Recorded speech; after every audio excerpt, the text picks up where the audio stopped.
ओम शांति। आज हम 25 जनवरी 94 की अव्यक्तवाणी सुनते हैं। आज की वाणी का सार है, ब्राह्मणों की नेचर विशेषता की नेचर है, इसे नेचुरल स्मृति स्वरूप बनाओ। भाग्य की श्रेष्ठ रेखा खींचने का कलम देने वाले भाग्य विधाता बाप भाग्यवान विशेष आत्माओं प्रति बोले। आज बाप दादा अपने सर्व विश्व की विशेष आत्माओं को देख रहे हैं। ड्रामा अनुसार आप आत्माओं का कितना विशेष पाठ नूंदा हुआ है। आज बाप दादा हर एक बच्चे की विशेषताओं को देख हर्षित हो रहे हैं। हर एक बच्चे को देख वाह बच्चे, यह स्नेह का गीत दिल में बज रहा था। साथ साथ यह भी देख रहे थे कि बच्चों के दिल से ये वाह वाह का गीत सदा निकलता है। हर कर्म में, हर कदम में, हर संकल्प में ये श्रेष्ठ अनुभव होता है। वह कभी कभी होता है। साधारण जीवन से विशेष जीवन सदा स्वतः रहती है। वह स्मृति लाने से अनुभव होता है। जब जीवन है तो जीवन का अर्थ ही है सदा और स्वतः रहे। स्मृति में लाया तो अनुभव किया और स्मृति में नहीं लाया तो विशेषता के बजाय साधारण जीवन अनुभव हो। यह आप विशेष आत्माओं की विशेषता नहीं है। ब्राह्मण जन्म ही विशेष जन्म है। जिसका जन्म ही विशेष है उसका जीवन क्या होगा, विशेष होगा या साधारण। ब्राह्मण जन्म भी श्रेष्ठ, ब्राह्मण धर्म भी श्रेष्ठ और ब्राह्मण कर्म भी श्रेष्ठ, क्योंकि ब्राह्मण जन्म दाता, ब्राह्मण धर्म स्थापक, सर्वश्रेष्ठ परम आत्मा और आदि आत्मा ब्रह्मा बाप है। तो जैसे रचता सर्वश्रेष्ठ तो रचना भी सर्वश्रेष्ठ अर्थात विशेष है। ब्राह्मणों का कर्म विशेष क्यों है? क्योंकि कर्म में फॉलो करने के लिए आप सबके सामने आदि आत्मा ब्रह्मा बाप सिंपल है। कर्म में फॉलो साकार ब्रह्मा बाप को करते हो, इसीलिए भाग्य विधाता अर्थात कर्म द्वारा भाग्य की रेखा श्रेष्ठ बनाने वाला ब्रह्मा गाया हुआ है। भाग्य की रेखा का कलम कर्म है, तो श्रेष्ठ कर्म का सहज सिंबल ब्रह्मा बाप है। इसीलिए आप सभी विशेष पुरुषार्थ का शब्द यही वर्णन करते हो कि बाप समान बनना है। इस अव्यक्त वर्ष में सभी का लक्ष्य क्या रहा? निराकारी स्थिति में निराकार बाप समान अशरीरी स्थिति का अनुभव किया। साकार कर्म में ब्रह्मा बाप समान बनने का नंबरवार अनुभव किया। तो विशेष जीवन का आधार विशेष जन्म, धर्म और श्रेष्ठ कर्म है। जैसे लौकिक जीवन में भी अगर किसी आत्मा का जन्म विशेष राज परिवार में हो, राजकुमार हो व राजकुमारी हो, तो यह विशेषता जन्म की ही होने कारण हर समय सदा और स्वतः रहती है। वह बार बार स्मृति में लाते हैं कि मैं राजकुमारी हूँ। सहज याद होती है ना। पुरुषार्थ करते हैं क्या? चाहे कर्म अपनी रुचि के कारण कितना भी साधारण हो, लेकिन अपने जन्म की विशेषता भूल जाते हैं क्या? नेचुरल और नेचर बन जाती है। तो आप ब्राह्मण आत्माओं की नेचर क्या है, विशेष है या साधारण है? अभी अभी कोई कोई बच्चे जब कोई साधारण कर्म कर लेते हैं तो बाप दादा के आगे अपने को निर्दोष सिद्ध करने के लिए क्या कहते हैं? मैं चाहता नहीं था, वह चाहती नहीं थी कि ये कर्म करूं, लेकिन मेरी नेचर है इसीलिए हो गया। वैसे ये कहना व सोचना यथार्थ है। मैं कौन? ब्राह्मण जीवन वाले हैं ना, तो ब्राह्मण जीवन वाली आत्मा ये सोच सकती है कि ये मेरी नेचर है, यह कहना राइट है। तो उस समय क्यों बोलते हैं? उस समय ब्राह्मण नहीं बोलता, माया बोलती है। तो जैसे ये साधारण नेचर व मायावी नेचर नेचुरल काम कर लेती है ना, इसीलिए कहते हैं चाहते नहीं थे लेकिन हो गया। तो ब्राह्मण नेचर अर्थात विशेषता की नेचर भी नेचुरल होनी चाहिए। नेचुरल चीज सदा रह सकती है, तो विशेष जीवन की स्मृति नेचर के रूप में नेचुरल होनी चाहिए। वह कभी भूलना कभी याद होना। तो सदा स्मृति स्वरूप में रहो। स्मृति लाने वाले नहीं, स्मृति स्वरूप। इसीलिए बाप दादा देख रहे थे अव्यक्त वर्ष समय प्रमाण समाप्त हुआ, लेकिन बाप दादा समान स्वयं को संपन्न बनाया।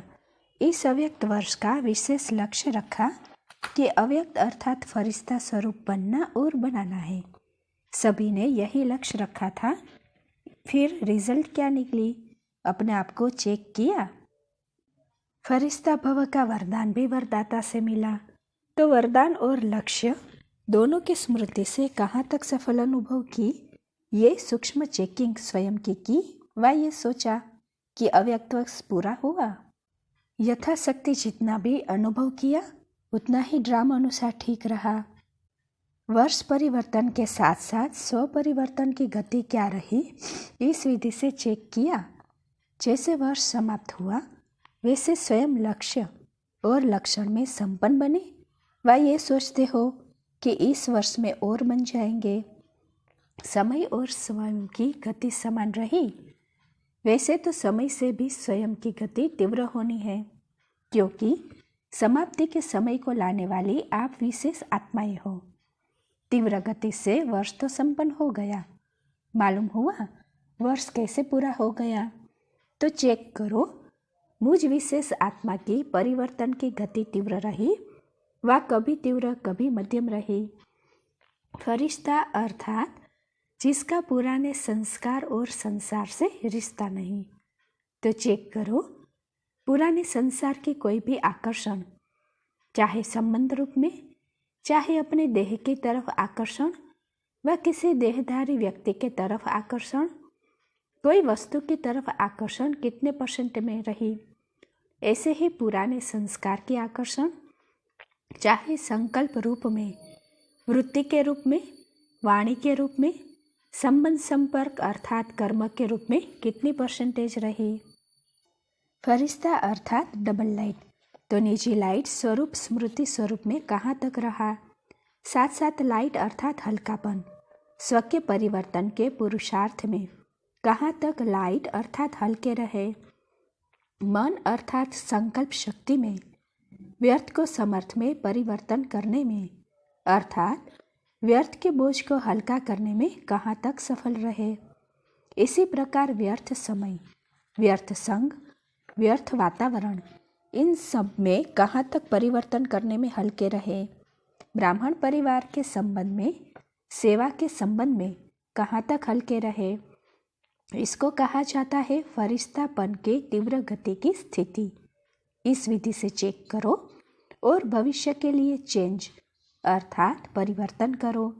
अपने ब्राह्मण जन्म की विशेषता को नेचुरल नेचर बनाना, इसी को ही सहज पुरुषार्थ कहा जाता है।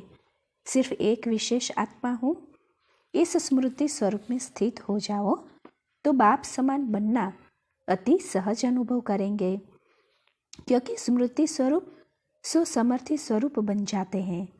वर्ष तो पूरा हुआ, बाप दादा रिजल्ट तो देखेंगे ना।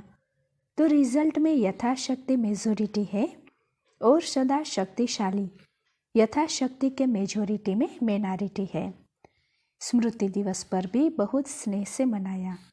अब विशेष जैसे स्नेह से मनाया वैसे स्नेह का सबूत बाप समान स्मृति स्वरूप बनना ही है। सुना रिजल्ट, आगे क्या करना है। यथाशक्ति या सदा शक्ति स्वरूप, तो देखेंगे इस वर्ष में मेजॉरिटी सदा शक्तिशाली का सबूत कहाँ तक देते हैं। टीचर्स क्या समझती है, किस लाइन में आएंगे। सदा शक्तिशाली, सबका टीवी में फोटो निकल रहा है, क्या भी हो जाए, कैसी भी परिस्थिति बन जाए, लेकिन सदा शक्तिशाली। नाम नोट होते हैं ना, कौन कौन किस ग्रुप में आए। सभी टीचर्स का सम्मेलन होने वाला है ना, तब तक की रिजल्ट सभी टीचर्स की क्या होगी। जिसको करना होता है वो कब को नहीं सोचता। दृढ़ संकल्प का अर्थ है अब, साधारण संकल्प का अर्थ है कब हो जाएगा। तो कब वाले हो या अब वाले हो, शक्ति सेना बहुत बड़ी सेना है। कब वाली हो या अब वाली हो, पांडव क्या समझते हो। देखो नाम सबके नोट है, अभी नाम नहीं सुनाते हैं, आखिर वो समय भी आ जाएगा जो नाम सुनाएंगे। समझा? सबसे ज़्यादा संख्या किस जून की आई है? देखेंगे पंजाब इंदौर क्या कमाल करके दिखाते हैं। टीचर्स भी ज़्यादा आती है, संख्या ज़्यादा तो टीचर्स भी ज़्यादा होगी। पंजाब वाले नंबर 1 लेंगे या सेकंड? इंदौर भी नंबर 1 लेंगे। और कर्नाटक क्या करेंगे? कौन सा नाटक दिखाएंगे? कर नाटक। तो हीरो नाटक दिखाना, ऐसा वैसा नहीं दिखाना। और महाराष्ट्र तो महान ही बनेंगे ना। और यूपी को क्या कहते हैं? यूपी में नदियाँ है, अर्थात यूपी पतित को पावन करने वाली है। पावन बनाने में नंबर 1, तो यूपी वाले भी नंबर 1 बनेंगे। इस समय तो कोई भी नंबर 2 नहीं कहेंगे। राजस्थान तो है ही लकी, जो राजस्थान में ही चरित्र भूमि है। हेडक्वार्टर राजस्थान में है ना, तो जहाँ हेडक्वार्टर है वो क्या बनेगा? हेड बनेगा ना। सभी खुशी से कह रहे हैं नंबर 1, लेकिन वहाँ जाकर ऐसे नहीं कहना कि क्या करे, कर नहीं सकते। चाहते तो नहीं, लेकिन हो जाता है। ऐसी भाषा सोचना भी नहीं। अच्छा, डबल विदेशी भी सेवा में रेस अच्छी कर रहे हैं और रेस में नंबर 1 आना है ना। देश वालों को हिम्मत दिलाने में विदेश अच्छा निमित्त बना है। इस हिम्मत दिलाने के कारण एक्स्ट्रा मदद भी मिलती है। समझा? इसी को स्मृति में रख सहज आगे बढ़ते चलो और बढ़ाते चलो। अच्छा, चारों ओर के सर्व विशेष आत्माओं को, सदा साकार ब्रह्मा बाप के श्रेष्ठ कर्मों को फॉलो करने वाले कर्मयोगी आत्माओं को, सदा विशेषता को नेचुरल और नेचर बनाने वाली कोटों में कोई आत्माओं को, सदा दृढ़ संकल्प द्वारा विशेष जन्म धर्म और कर्म के स्मृति स्वरूप आत्माओं को बाप दादा का विशेषता संपन्न याद प्यार और नमस्ते। अच्छा, दादियों से मुलाकात। आप ब्राह्मण जितने संपन्न बनते जाएंगे उतना भविष्य में प्रकृति भी प्रगति को प्राप्त करेगी, क्योंकि प्रकृति समय प्रति समय अपना सिग्नल दिखा रही है। तो जितना प्रकृति की हलचल उतनी अचल स्थिति प्रकृति को परिवर्तन करेगी। कितनी आत्माएं समय प्रति समय दुख की लहर में आती है, तो ऐसे दुखी आत्माओं को सहारा तो बाप और आप ही हो। तो रहम पड़ता है ना। जब समाचार सुनते हो तो क्या दिल में आता है? Nothing new. अपनी अचल स्थिति के लिए तो ठीक है, लेकिन प्रकृति की हलचल से जब आत्माएं चिल्लाती है तो किसी को चिल्लाती है? तो जब मर्सी रहम मांगते हैं तो आप लोगों को उनकी रहम की पुकार पहुंचती तो है ना। ये छोटी छोटी आपदाएं और तड़पती है। ब्राह्मण संपन्न हो जाओ तो दुनिया की दुख की दुनिया संपन्न हो जाए। तो रहम पड़ता है या नहीं? रहम पड़ता है तो फिर क्या करते हो? फिर भी ईश्वरीय परिवार के है ना, तो परिवार का कोई भी दुख सुख में परिवर्तन करने का संकल्प तो आता है ना। कोई परिवार में बीमार भी हो तो क्या संकल्प होता है? जल्दी ठीक हो जाए। तो चिल्लाते चिल्लाते मरना और एक तक से परिवर्तन होना फर्क तो है ना। महाविनाश और रिहर्सल का विनाश फर्क है। महाविनाश अर्थात महान परिवर्तन, उसके निमित्त आप हो। संपन्न बनेंगे तो समाप्ति होगी। तो जो परेशान है वो समझते हैं कि प्रत्यक्षता का पर्दा खुल जाए, लेकिन स्टेज पर आने वाले हीरो एक्टर संपन्न तैयार होने चाहिए ना। तब तो पर्दा खुलेगा कि आधे में खुल जाएगा। परिवर्तन की शुभ भावना को तीव्र करना अर्थात अपने को तीव्र गति से संपन्न बनाना। आप भी कभी कैसे होते हो। तो प्रकृति भी कभी बहुत तीव्र गति से कार्य करती, कभी ठंडी हो जाती। तो अभी क्या करना है? रहम की भावना इमर्ज करो, चाहे स्व प्रति चाहे सर्व आत्माओं के प्रति। जहाँ रहम होगा वहाँ तेरा मेरा की हलचल नहीं होगी। पूज्य स्वरूप मर्सीफुल का धारण करो, ठीक है ना। अभी ये लहर फैलाओ, हर संकल्प में मर्सीफुल। संकल्प में होंगे तो वाणी और कर्म स्वतः ही हो जाएंगे। सब चिल्लाते भी क्या है? Mercy mercy. अच्छा, ओम शांति।